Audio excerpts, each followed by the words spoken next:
Hi friends, പുതിയൊരു വീഡിയോയിലേക്ക് എല്ലാവർക്കും സ്വാഗതം. അപ്പോൾ ഞങ്ങൾ പളനി പോവാണ് കേട്ടോ.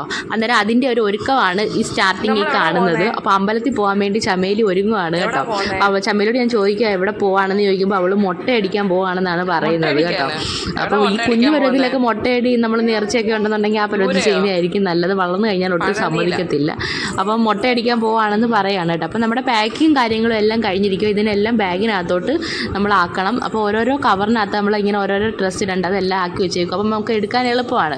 അപ്പോൾ നമ്മൾ കാവടി എടുത്തുകൊണ്ട് വരുന്ന കൂട്ടത്തിൽ ചമേലി ഒന്ന് പിണങ്ങി കിൻഡർ ജോയ് വാങ്ങിച്ചു കൊടുക്കാത്തതുകൊണ്ട് അപ്പോൾ അത് പിണക്കങ്ങളെല്ലാം മാറ്റി നമ്മൾ എല്ലാം കഴിഞ്ഞ് ഒരു വൈകിട്ട് ഒരു 9 മണി, രാത്രി ഒരു 9 മണിയൊക്കെ ആയപ്പം കായംകുളം റെയിൽവേ സ്റ്റേഷനിൽ എത്തിയിട്ടുണ്ട്. 10:30ക്കാണ് ട്രെയിൻ. അമൃത എക്സ്പ്രസ് ആണ് തിരുവനന്തപുരത്തു നിന്നാണ് അത് സ്റ്റാർട്ട് ചെയ്യുന്നത് കേട്ടോ. അപ്പോൾ ട്രെയിൻ വരുന്നുണ്ടോ എന്ന് ഇങ്ങനെ നോക്കിക്കൊണ്ട് നിൽക്കുകയാണ് ഞങ്ങൾ എല്ലാവരും കേട്ടോ. അപ്പോൾ നമ്മുടെ ട്രെയിൻ കറക്റ്റ് 7:30ക്ക് തന്നെ പളനിയിൽ എത്തിയിട്ടുണ്ട്. അപ്പം ഇതാണ് നമ്മുടെ Amrita express. Thiruvananthapuram central to മധുരയാണ്. ഇത് മധുരയിൽ ഏകദേശം കറക്റ്റ് 9:55 10 മണിയാക്കി ആകുമ്പോഴത്തേക്ക് മധുരയിൽ ഈ ട്രെയിൻ എത്തും. മധുരയിലൊക്കെ പോകേണ്ടവർക്ക് ഈ ട്രെയിനിൽ രാവിലെ, പളനിയിലുള്ളവർക്ക് രാവിലെ വരുന്നവർക്കൊക്കെ ആണെന്നുണ്ടെങ്കിൽ ഈ ട്രെയിൻ തന്നെ കയറി പോകുകയാണെന്നുണ്ടെങ്കിൽ നമുക്ക് മധുര കയറി തൊഴാൻ പറ്റും. ഞങ്ങൾ ചായയൊക്കെ കുടിച്ചേച്ച് റൂമിലോട്ട് പോകാമെന്നാണ് വിചാരിച്ചത്. ഞങ്ങൾ എല്ലാ പ്രാവശ്യവും വരുമ്പോൾ NS ഹോട്ടലിലാണ് താമസിക്കുന്നത്. ഈ NS ഹോട്ടലിൽ നമ്മുടെ ഈ പളനി മലയുടെ അടുക്കൽ തന്നെയാണ് NS ഹോട്ടലും. അപ്പോൾ നമുക്ക് പെട്ടെന്ന് തന്നെ പോകാൻ എളുപ്പമാണ്. ഈ ഓട്ടോക്കാരൊക്കെ ആണെന്നുണ്ടെങ്കിൽ നമ്മളെ കൊണ്ടുപോയി വലച്ച് കളയും. അപ്പോൾ എല്ലാ വർഷവും നമ്മൾ വരുമ്പോൾ NS ഹോട്ടൽ എന്ന് പറയുമ്പോൾ നമുക്ക് അവിടെ തന്നെ അവർ കൊണ്ടുവന്ന് ഇറക്കും. പിന്നെ കുഴപ്പമൊന്നും വരത്തില്ല. വലിയ റേറ്റും കാര്യങ്ങളൊന്നുമില്ല. ഞങ്ങൾക്ക് റൂം എടുത്തതിന് 2 റൂം എടുത്തതിനും ഒരു റൂമിന് ഇച്ചിരി വലിയ റൂമായിരുന്നു. ഒരെണ്ണം സിംഗിളായിട്ടുള്ള റൂമായിരുന്നു. 2000 രൂപയായിരുന്നു റൂം എടുത്തതിന്. അപ്പോൾ ഹോട്ടലിൻ്റെ അടുക്കൽ തന്നെ നമുക്ക് ഫുഡ് കഴിക്കാനുള്ള മറ്റേ ഹോട്ടലൊക്കെ ഉണ്ട്. അപ്പോൾ ആ ഹോട്ടലിൽ നമ്മൾ പൂരിയാണ് എല്ലാവരും കഴിച്ചത്.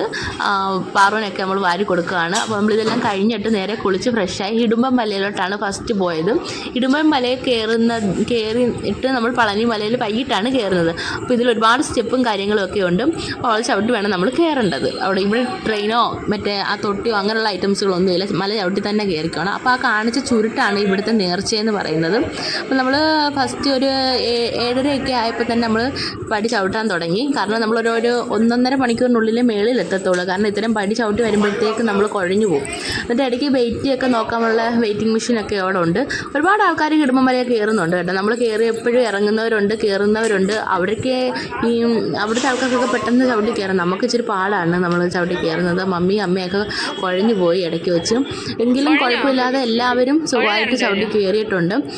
അവിടെ തൊഴുത് നമ്മൾ ഇറങ്ങി പിന്നെ വൈകിട്ട് 3:30 ആകുമ്പോഴാണ് പളനി മലയിലോട്ട് കയറാൻ പോകുന്നത്. അപ്പോൾ ഇതിൻ്റെ ഇടയ്ക്ക് മുടി മുട്ടയടിക്കാൻ വേണ്ടി അച്ഛനും കണ്ണനും പ്രമോദനും ചമേലി എല്ലാവരും മുടി വെട്ടയടിക്കാൻ വേണ്ടി പോയി. പിന്നെ ഏറ്റവും വലിയൊരു കാര്യം, നമുക്ക് പളനിയിൽ ഒരു വീഡിയോ എടുക്കാനും പറ്റില്ല കേട്ടോ. തിരിച്ച് വന്നപ്പോൾ ഉള്ളൊരു വീഡിയോ ആണ്. ഞങ്ങൾ പുനലൂർ വഴിയാണ് വന്നത്. ഇത്രയും കഷ്ടപ്പെട്ട് വീഡിയോ എടുത്തതുകൊണ്ട് നമ്മളങ്ങ് പോസ്റ്റ് ചെയ്യുകയാണ്. എല്ലാവരും ഉറക്കവും കാര്യങ്ങളൊക്കെ ആയിട്ട് ഇങ്ങനെ ഇരിക്കുകയാണ്. പുനലൂർ വഴി, കൊല്ലം പുനലൂർ വഴി വന്ന ട്രെയിൻ നല്ല സൂപ്പർ ട്രെയിനായിരുന്നു കേട്ടോ. നല്ല കാഴ്ചകളും കാര്യങ്ങളൊക്കെ ആയിരുന്നു. അടുത്തൊക്കെ നമ്മുടെ വീഡിയോ ഇത്രയും നേരം കണ്ടില്ല. ഒരുപാട് നന്ദിയുണ്ട്. അപ്പോൾ